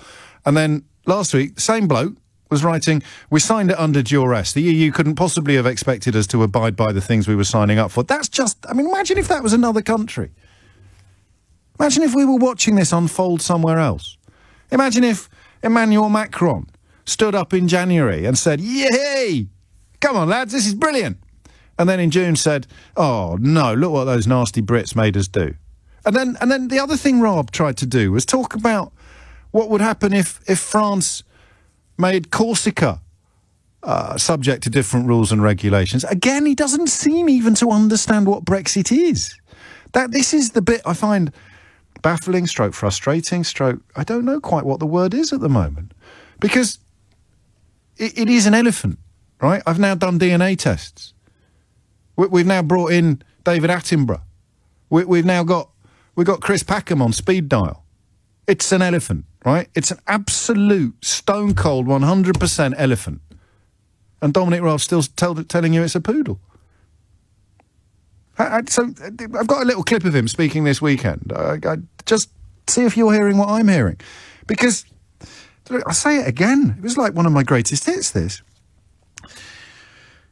You cannot have the Good Friday Agreement if you don't have regulatory alignment on the island of Ireland, right? You have to have the same rules regarding pretty much everything on the whole of the island. And if you're going to abide by European Union standards designed to protect people in the Republic of Ireland, and the Republic of Ireland has not voted to leave the European Union, nor for that matter has Northern Ireland, but as part of the United Kingdom, Northern Ireland gets dragged along by the rest of the country. You cannot have it. It cannot work. Again, this is one of those brick walls that I used to smash my head against on an almost daily basis, and yet still you're telling me it's a poodle. So this is it. This is how it works, right? Very simply put, you cannot have regulatory alignment on the island of Ireland unless you're checking everything that's coming into it before it gets in. Right? Otherwise, you have a border in the middle of the island and the Good Friday Agreement goes up in smoke. That's just a matter of fact. When Theresa May said that no British Prime Minister would contemplate putting a border in the Irish Sea, in many ways she was right. But what she didn't add, because she couldn't, and I'm not going back down that road where I almost end up feeling sorry for her, she was tasked with delivering the impossible. She bought time by going far too far in one direction, insisting that we were going to come out of the customs union and the single market, just keeping the people that eventually defenestrated her, keeping them temporarily sweet by coming out with nonsense like Brexit means Brexit, or coming out with twaddle about how abolishing our own freedom of movement would be some sort of massive success or cause for celebration. And eventually reality caught up with her. But oddly, she was overtaken by Boris Johnson's even more fantasy-based reading of the situation, where he literally said there won't be the thing that he must have known there would be. And that is, I think, the phone-in. And on this, I'd take anything on this, actually. So here's the deal, right? We signed this withdrawal agreement. The Northern Ireland Protocol is part of the withdrawal agreement. So it's 18 months old. It kicked in at the beginning of this year, January the 1st. It gets worse, by the way, from the UK perspective at the end of June. And now they're claiming... Well, you tell me what they're claiming. So what do you think has happened? And there won't be an answer to this question that fits all of them. There might be an answer to it that fits you, or you can pick your politician, Boris Johnson or Dominic Raab, I guess, in the first instance. So did they not understand what they were signing? Option 1. Did they not? They didn't understand what they were signing. 0345 6060 973, which is just weird because, almost everybody with any expertise in the field whatsoever told them what was going to happen. But they didn't understand what they were signing. They genuinely didn't know. They didn't understand it. You remember Ian Duncan Smith standing up in the House of Commons and cracking jokes about how unnecessary it was to scrutinise this deal? And now he's absolutely desperate to abandon it because having scrutinised it, turns out it's pants. Well done. So they just didn't understand it. And we can play a bit, I guess, with guessing which politicians go into which category. So option 1, didn't understand it. Option 2, understood it, lied about it. That's probably where I'd put the Prime Minister. I think I'm tempted to put Raab in category 1, just didn't understand it, still doesn't. Johnson understood it, lied about it. And is there category number 3? I think there is. And this might be where we're all a little bit insular and UK-based, and therefore people listening elsewhere might be of particular value on this. They understood it, they just didn't think that the European Union meant it. I mean, this is our country. But I think that might be the answer. Oh, no, we understood it perfectly well. We just didn't think the other lot meant it. What was the point of the negotiations, do you think, David Frost, if the European Union were going to end up with a bunch of requirements that they weren't going to require? What do you call a requirement that's unrequired? Well, it's not a blinking requirement, is it, you clown? So those are your 3 options, and as ever on this programme, because on the Great British Radio Show, of course, you are the boss, not me. Yeah. You can add your own. Is there an option 4? So option 1, they didn't understand it when they signed it, and in the case of Dominic Raab, they still don't. Option number 2, they understood it, they knew exactly what they were signing up for, they just lied about it. Or option 3, they understood it, but they somehow ended up thinking that the other signatories to the treaty didn't mean it. Or is it all of the above, none of the above? Maybe it is a poodle. If you've just tuned in, then you should probably ask somebody to explain the poodle bit. It's not a poodle. It's definitely an elephant. I'm getting some suggestions via text as to what option 4 could be, but I prefer to see the whites of your eyes, as you know, so I will hold off adding them to the list until callers suggest them. But if callers don't suggest the good ones, one good one's come in from several different people, then I will add it from the text, from the inbox. Sam is in Dublin, appropriately enough. Sam, what do you reckon? Oh dear, good morning, James. Just you can't end up on the radio by accident, Sam. Oh dear. Well, basically, I mean, Northern Ireland is being used as a pawn. The EU, the negotiation, the protocol itself has been used to. If you look at what they're complaining about now is the fact that we're not signing up to SPS alignment. Yes. Which, because that would basically scupper a US trade deal. Although Biden said he wouldn't, which was kind of a little olive branch to the UK. It would definitely... yes, you're right, actually. He did, didn't he? Yeah. Give some... I mean, we've already inevitably jumped ahead of ourselves because it's not... We have to go back further. So they won't sign up to the full alignment with EU food standards because you suggest they want to be free to sign trade deals with countries that have lower standards. There's more standards. to it than that. Go on. It's more nuanced, as everything is with Northern Ireland. Sure. The UK, on the other hand, is trying to force a hole in the single market by getting the EU to sign up to equivalence. Yes. So basically, you're swell fellas, we trust you, and that would open things up and would leave us free to do trade. They might have trusted us once, but they're not going to trust us now after we've publicly revealed in the House of Commons how comfortable we would be breaking international law in a very limited and specific way. Well, this is the thing. I actually think all of this is smoke and mirrors. Go on. As someone... If you have had anything to do with the civil service, there is quite a lot of Sir Humphreys around still. Of course. Very astute political operators. Do you remember the UK? Okay, I'm going to tell you something that will surprise you. the UK can pretty much walk away from the Northern Ireland Protocols, set Articles 5 to 10, which is basically the trade checks, yes, virtually at will, and whilst not breaking a single international treaty or violating the Good Friday Agreement. Do you remember when... Well, violating the Good Friday Agreement is such a difficult phrase, because if the European Union then sought to check the free movement of goods from an area with a lower regulatory framework into their own framework, then... Yeah, but that would be them breaking it, not the UK. No, it wouldn't be, though, would it? That's the problem, because... Well, I mean, I suppose technically you could argue that it would be, but it would be rendered inevitable. Either the European Union surrender the indivisibility of the four freedoms upon the altar of this ludicrous Brexit, or... I don't know what the order is. I agree with you on that. I agree with you. But here's the fundamental problem. And do you remember when Boris... You're not playing the game. You're being far too clever. You're supposed to just pick one of my three options, Sam, not come along with this sort of meta-analysis. Look at it this way. Do you remember when Boris Johnson agreed with Leo the consent mechanism on the Wirral? Yes. The consent mechanism is up to the British government, but it has to be a democratic consent, a simple majority, yeah? So it's 45 members of the MLA can vote to basically abolish sections 5 to 4. Yeah. The British government could also choose to have it via referendum, but they won't. Here's the fundamental problem. There has to be a referendum on both sides. The island has faced centuries dealing with Britain. There's 1.3 million registered voters in Northern Ireland. About half and half. Now, the British government could encourage 200,000-300,000 people, native-born Britons, to move to Northern Ireland. You've completely mangled the electoral vote. As it stands, there's 40 unionist MLA who are dedicated to abolishing the protocol. You need 5 more. Fill Wembley twice. Offer them a tax incentive to move to Ireland.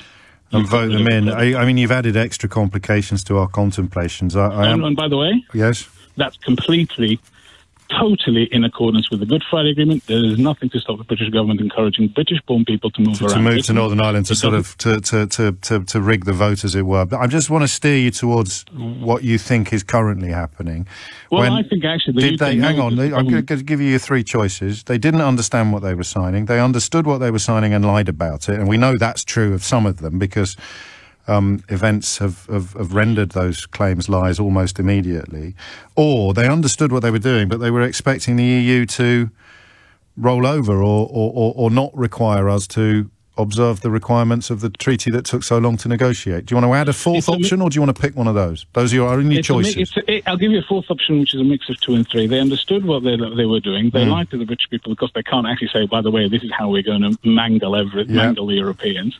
And they are actually trying to force the EU to give us concessions before this. Once things start, if the EU refuse completely, you will see the next level of the negotiations. Well, they need to watch out, otherwise, there'll be no protocol at all done democratically and legally, and then you will start to... And by the way, they won't do it, how should I put this? They won't do it, so openly kind of, move to Northern Ireland, free Northern Ireland, and rubbish like that. It'll be like... No, I don't know that I'm coming with you on that bit, but you know more about it than I do. The bit that I am interested in, and I think you're right, but when you say... and we're back to this, well, it won't matter here because the newspapers will be shouting the opposite in people's ears. But you're also talking about a unilateral suspension of Article 16, which when Ursula von Leyen contemplated it for about 2 hours on a Friday afternoon in January, that was the end of civilization as we know it, according to the right-wing media here. I don't know how much of it you saw. But if Boris Johnson were to do exactly the same thing, the reception would be different. I think we can all agree on that. Oh, absolutely. But you've got to remember, the relationship. This is the new phase of the relationship process. So the UK is fully aware that they have to negotiate differently with the European Union due to the differences in size. So it's first of all, it's like, where can we push? Where do we have flexibilities?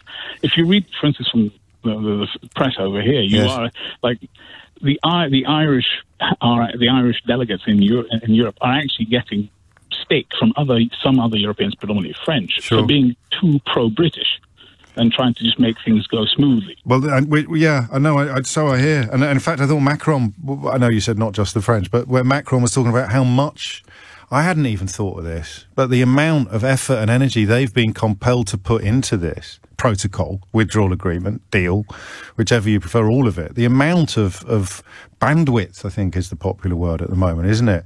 I hadn't thought of that. So you see it all through the prism of being a UK resident. I know you don't, Sam, in Dublin, but I probably have. And it never really crossed my mind that they'd be turning up for these negotiations or reporting back to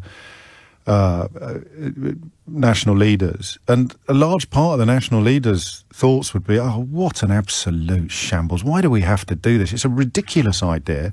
It's making things worse for everybody. They've just signed some piddling deal with Norway, which even the Prime Minister of Norway has come out and said isn't as good as what we've had before. It's not working, and we're going to have to go back to the flipping drawing board. And you know, why would this be a priority for the Chancellor of Germany? Or the Prime Minister of France? Our answer is it wouldn't be, and it isn't. But, of course, as senior members of the European Union, the integrity of the single market is a priority for them for reasons that become more obvious by the day. It's coming out to 12 noon.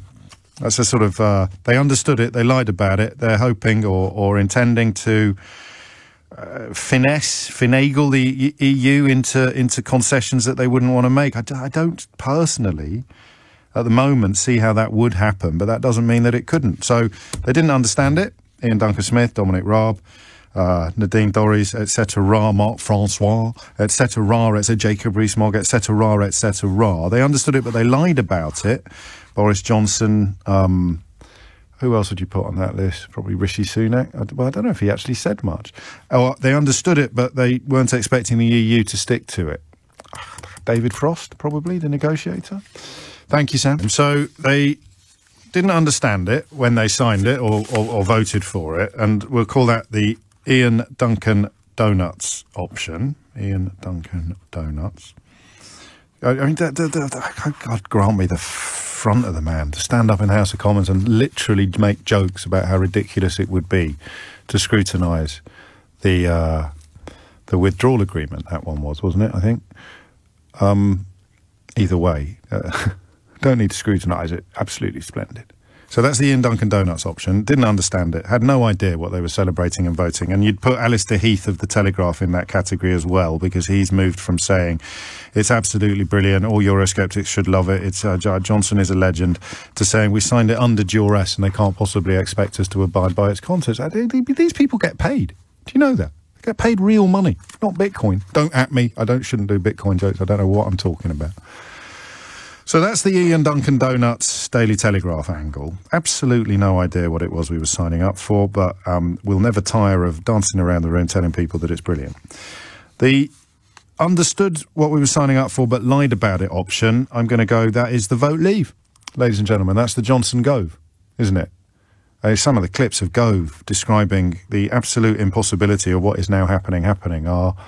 I mean, they're almost like performance art. So you've got the Ian Duncan Donuts option. Didn't understand it. No clue at all about what it was they were supposed to be celebrating. The Johnson Gove option, yeah, we understood it, but we lied about it. When we said, for example, there'll be no checks or that farming won't be affected. Option number 3, I don't know that I've got a spear carrier for this one. Who would we put in category 3? Understood it, just didn't think the EU would hold us to it. Who would that be? That's probably your average... No. Oh, you tell me. You know, it's your show as much as mine, the Great British Radio Show. And option 4, courtesy of Sam in Dublin, they understood it. They lied about it. So far, so option 2. But they were expecting and still are expecting the EU to roll over, which could well happen, actually. But seems less likely given how toxic the arguments have become, thanks partly to some of the comments made after events in Cornwall this week. And I'm going to play you the Raab clip, and then we'll crack on with inviting you to pick a category or indeed to invent another one. 6 minutes after 12 is the time. Here is the current UK Foreign Secretary. We have serially seen senior EU figures talk about Northern Ireland as if it was somehow a different country from the UK. That is not only offensive, it has real-world effects on the communities in Northern Ireland, creates great concern, great consternation. But also, Trevor, could you imagine if we talked about Catalonia, the Flemish part of Belgium, one of the Länder in Germany, northern Italy, Corsica in France, as different countries? We need a bit of respect here, and also, frankly, an appreciation of the situation for all communities in Northern Ireland. Bless his little cottons. Could you imagine if Emmanuel Macron signed up to an international treaty that rendered Corsica different from the rest of France, like this lot did? That's why I think Raab very much fits in the absolutely still don't understand it category. Unless they're up to something so sinister that I can't currently work it out. Could you imagine if the Prime Minister of Italy signed up to an international treaty that left Sicily in a completely different regulatory framework from mainland Italy? Could you imagine if the Flemish part of Belgium, if the King of the Prime Minister of Belgium signed up to an international treaty that put a kind of de facto border down the middle of his own nation? I mean, Raab is upside down. Oddly, and you may not like this, oddly, I think it's because he's stupid. I don't think it's because he's sinister. You are perfectly entitled to think that it's because he's sinister. I think it's because he's stupid. He does not understand. And, of course, they're at their most dangerous, the ignorant, when they're rattling their sabres. So this is all about attacking France, in this case Macron, for simply reminding them of what they signed and got elected on the back of. It's madness, absolute madness. Andrew it says here mobile, presumably in Texas, or someone has just written mobile because they can't be bothered to write where you're calling from. Andrew, what do you reckon? I think it's probably mobile. I'm ringing from Reading. So you're not in Mobile, Texas? No, unfortunately not. No. Well, you live and learn. What option are you going to pick? I'm going to pick option 3. They knew what they were doing, but they just thought that the EU would roll over. Yeah, maybe. Yeah. I think as well that they probably thought that the Irish government was going to roll over as well, and sort of kowtow to what they were saying, and just sort of let things go their way. How could they have ended up in that position? And it might be obvious, it might be English exceptionalism, but the idea, we've spent years, we've expended enormous energy and cost, expertise. We've had people coming in and out of these negotiations since, remember when David Davis turned up without any notes, and they turned up with pages and boxes of detail and what have you. So the European Union went through all of this, checking every comma, crossing every T, dotting every I, and somehow people in the upper echelons of the Vote Leave government thought that they didn't really mean it. Yes. Yeah. And I think if you look at the history of how the British government has treated, or how it's reacted with and reacted to the Irish government, it's always been a sort of a catch-up situation, for years, where they haven't sort of really realise the complexities in Ireland and how to actually deal with the Irish government. And I think it's starting to play out now with this, that they haven't sort of realised just how firm we were going to be on this. And obviously then, with the backing of the EU as well. But how can they not understand? Well, then we're back to the fact that he'd never read the Good Friday Agreement, maybe. But just the very... Because it was a massive penny drop moment for me. I can't remember when it was. It wasn't straight away. It might have been 27th when we started turning our attention to Ireland. Everything made immediate sense. The callers just explained it in such clear and obvious ways that you cannot have different rules on different parts of the island. The whole point of the peace process was that there was no longer any benefit to be accrued by living in the north or the south. Everybody was equal, so to speak, under every measurable metric. And yet here we are. I mean, it makes me wonder whether our last chap, Sam, has a point when he says, actually, that it's some sort of nasty diplomacy underway. They're going to leave the European Union with little choice but to abandon what they've negotiated or take responsibility for putting a border on the island of Ireland, which is highly unlikely ever to happen. Yeah, absolutely, because I spoke to people in work about it, and they said the same thing. They're blaming the EU for this situation, and they're blaming the EU if a border in Northern Ireland is put in. Yeah. And yeah, maybe that is... I think option 4, oddly, I know you rang in to endorse option 3, but it could be that option 4 is they do see it as a sort of pincer movement that will leave the European Union with two choices. Either you just give up on the integrity of the single market and just hope that nothing makes its way from Ireland to anywhere else in the EU that is not permitted under EU standards? Or, all right, you want a border, you put it up, which obviously the Irish government could never countenance, I don't imagine. So there it is. Option 4 is that they've created an almighty mess, and they think that the answer might be to make it worse and demand that other people clean it up. That's it, isn't it? I'm not going to use a rude word, but, you know, if the cat did a whoopsie on the carpet, then the idea that it's somebody else's job to come in and clean it up is probably Boris Johnson in a nutshell, isn't it?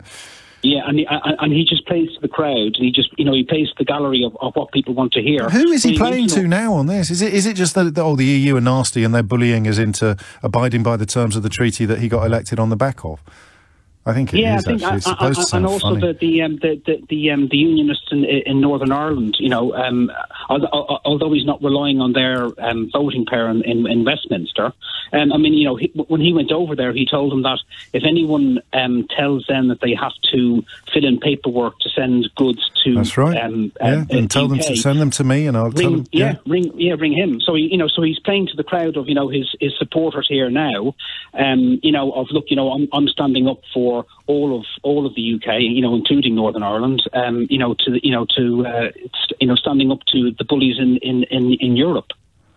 And of course, Tony Connolly's new book, or not new, but a new edition of Tony Connolly's book has got this line in it, which someone's just sent to me. No Hostages has just sent to me. May responded to the effect, this is going back February, the EU 27 will always back Ireland on this, and May responded to the effect that one country, this is a quote, one country cannot hold up progress. The UK, she said, was a much bigger and much more important country than Ireland. So even there, even as someone who voted Remain, simply not understanding the integrity of the single market and the importance of the single market. It's incredible, isn't it? I hadn't seen that. Oh, it's not a new edition. It's the old edition. It's just a 3-year-old tweet.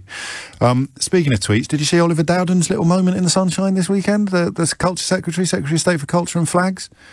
After Jill Biden visited the beautiful, I never know if it's the Minack or the Minack Theatre in Cornwall, absolutely beautiful open-air outdoor auditorium. Really gorgeous, beautiful place. And Jill Biden, I think, commented upon how gorgeous it was. So Oliver Dowden, the Secretary of State for Culture and Flags, tweeted that we were delighted to be able to help them with funds from our bailout schemes and our special. And the theatre responded and said, no, you didn't. We didn't qualify for anything. So he deleted his tweet. No apology, no correction. I'll tell you what, if Daly in Macclesfield is still listening, mate, you could give a masterclass to Oliver Dowden on what to do if you make a bit of a fool of yourself. Or not even a fool of yourself. You make an honest mistake, we could call it. Daly rang in, made an honest mistake about coronavirus statistics, rang back to say sorry, to take his medicine, which is incredible, really. Oliver Dowden made an honest mistake, albeit one that was couched in political opportunism, but he made an honest mistake. He obviously didn't know it wasn't true when he tweeted it, made a complete turn-up of himself, then just ran away and turned off all the lights and hoped that the people knocking on his door would move along to the neighbours at the first opportunity. And that, in a way, seems to sum something up. I'm not sure what. Ask me again tomorrow. You know, I don't know if I'm getting old, but you know when you've got so much in your memory banks that you can't quite, you have to shuffle it up a bit, and I couldn't quite remember. So Daniel Kawczynski, the ridiculous Member of Parliament for Shrewsbury and Atcham, he's been forced to make a public apology in Parliament after he was found to have intimidated staff and behaved threateningly towards them. But I said to Keith in the break, I'm sure I had a run-in with him once, but I can't. So I just had to Google my own name alongside Kawczynski's name to just clarify and remind myself when I had a run-in with him. And here it is. Tory MP considers legal action after patronising interview. That's from 2018. Mate, I'll tell you what, your lawyers need to buy some stamps if you're really going to take legal. Yeah, that was me. Little old me. Oh, boy. And here he is, forced to make a public apology after he was found to have intimidated staff and behaved threateningly towards them. We'll be talking to David Lammy shortly to mark the 4th anniversary of the Grenfell Tower tragedy. Before that, we continue to try to categorise the reasons why we've ended up claiming that the treaty that the current government was elected on the back of, you remember, the oven-ready one or the withdrawal agreement, but you take your pick, whichever bit of legislation you prefer, turns out it's all a terrible mistake. We did it under duress, and it's all their fault. And they can't possibly have ever expected us to abide by the things that we promised we'd abide by when we signed it. So pick your options. Vance is in Regent's Park. Go on, Vance, what have you got? Hello, James. Hello. I think there is another option, and this other option has a heritage of about 700 years. You know that Boris wanted to be king of the world. Yes. Well, clearly he couldn't become king, but Prince will do. And in the early 14th does the word Niccolo play a part in your analysis? Exactly. I thought it might. Exactly. Yes. I think this is a bunch of Machiavellians headed by the prince himself, of course. And Machiavelli gave perfect advice to a person who wanted to remain powerful, above all others, abandoning possibilities and prejudices and principles particularly. He reminded us that principles go out the window if a prince wants power. And this is But they go out of the window in a very limited and specific way. Oh yes, of course. But this exactly explains Johnson, surely. Well, what's the prize here, though? I mean, I can see the short-term rationale for a Machiavellian analysis, but how does it end? Unless, of course, it is just the prioritisation of power above everything else, and it doesn't matter what happens or how it ends. That's exactly Machiavelli's thesis, wasn't it? The prioritisation of power for one individual and a close group of, groupies or whatever. So by casting the EU ridiculously, but I guess with the help of the right-wing media plausibly, as somehow being the villains of the piece for insisting that we all abide by the treaty that we signed, he actually enhances, he inflames his base and enhances his power. And that's perhaps what Raab was heading towards yesterday by, utterly dishonestly and disingenuously trying to cast Emmanuel Macron as being in some way out of order. And that ties in with another of Machiavelli's arguments. He said that the prince must maintain his power by sowing dissent so that the rest of, his duchy or his community will waste their time arguing amongst themselves about things that are totally peripheral whilst he holds an iron grip on power. And that's exactly what he's doing. And nothing else matters. It's a bleak analysis, isn't it? But it's in the absence of anything better. It's a compelling one. So that's going in as option 5. It is just you're wasting your time trying to work it out, James. It's all about keeping the base sufficiently engorged to keep Johnson in Downing Street. Yes. Have you ever read Letters to a Young Politician by Alistair McAlpine? No, I haven't. I think you might enjoy it. I think you might enjoy it. Well, no, it's similar. It's an epistolary novel, and it's a bit dated now. I mention it because it's the very first book I ever got paid to review. Well, I never actually got paid. It's the very first book my very first byline in the national newspaper, and it's kind of like an update of The Prince. Back to the options. There is another one now. I think Andrew Bridgen, do you remember him? He'd be another one that was crowing about how brilliant the deal was. He now, I'm told, has said that we're in a trade war with the EU, so that might be deliberate. Would that be option 6? I've lost track. It'd be they knew what they did. They had no idea what they were signing. Doesn't really matter whether they understood it or not and lied about it. The whole point was we're going to have a trade war. Because if an entire administration, regime, government is built upon a combination of dishonesty and jingoism, then I guess a trade war is pretty wonderful from their point of view. And we will all fall for it. Well, I won't, and many of you won't. But people who listen to this programme as a sort of form of punishment or masochism, you'll fall for it, won't you? If we have a trade war with the European Union, it doesn't matter who's right or who's wrong. It doesn't matter what was signed and what wasn't signed. It doesn't matter that you actually voted this government into power on the back of them telling you that they were going to sign an absolutely blisteringly brilliant deal with the European Union. It's all turned to sugar. And if we end up having a trade war, it'll all be their fault, won't it? Yep. That might be it, actually. Liz is in Cricklade in Wiltshire. Liz, what would you like to say? Hi, James. Hello, Liz. Well, I watch trade deals because we farm here. Yes. And yes. I seem to remember TTIP was the precursor to Brexit. Kind of, yes. The whole argument over standards, American standards for agri-goods. And going back to Theresa May's deal, of course, it was Trump who blasted her deal. Because it would have involved us continuing to abide by, as a base level, there's nothing to stop farmers like you going much higher than the legal requirements or the regulatory requirements, but Theresa May's deal would have seen the whole of the United Kingdom remain in the regulatory framework of European Union rules. We just would have surrendered our previous ability to write those rules. Exactly. And then, of course, Boris came in and had this amazing deal, and I absolutely know they knew what they were signing up to. But I think, as you just mentioned before, I think the goal was trade war, which Trump was, a big supporter or leader. Oh, okay. And I remember listening to some American farmers on Farming Today, probably 2 or 3 years ago. Do you mind? What are you going to do? Come on, advertise the opposition. How do you feel? How do you feel if I tell someone to buy your neighbour's sausages instead of yours, eh?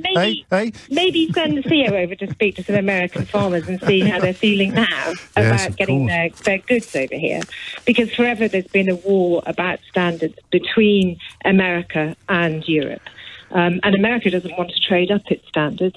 And they're expecting us to come trade down. This is what Patrick Minford actually said, isn't it? The ERG's go-to economist said categorically, although I remember when J-Dog told me it's been taken out of context, he said categorically that this would scupper farming and industries, farming and manufacturing.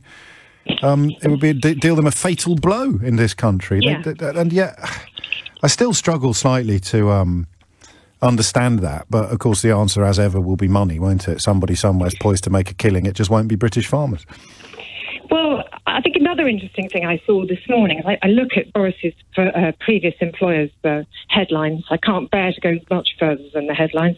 But in The Spectator this morning, they're talking about how Blair had to manage a transition from Clinton to Bush and how he agreed to go into the Iraq War. Yeah. And perhaps now they're having to manage the whole reality that it's America that really has the power here.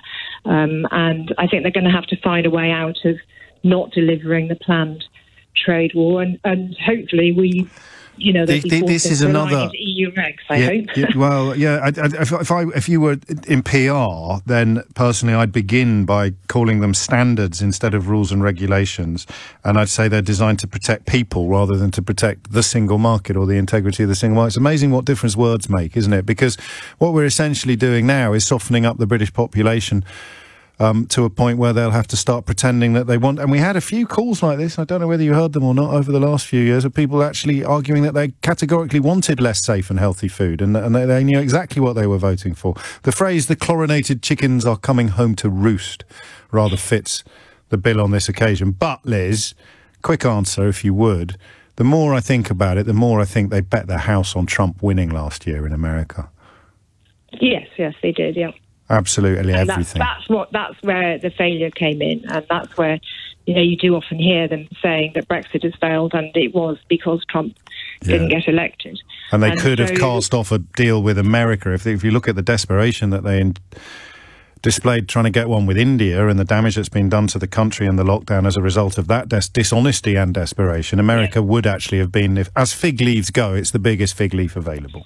And interestingly, there is a report in Politico that Greg Hans is busily trying to get trade negotiations going over in Europe. So I suspect that that's probably we're not going on holiday to America. I think we're staying in Europe anytime soon. So in between listening to rival radio stations, listening to this programme, reading Politico and keeping up, how do you ever find any time to do any farming?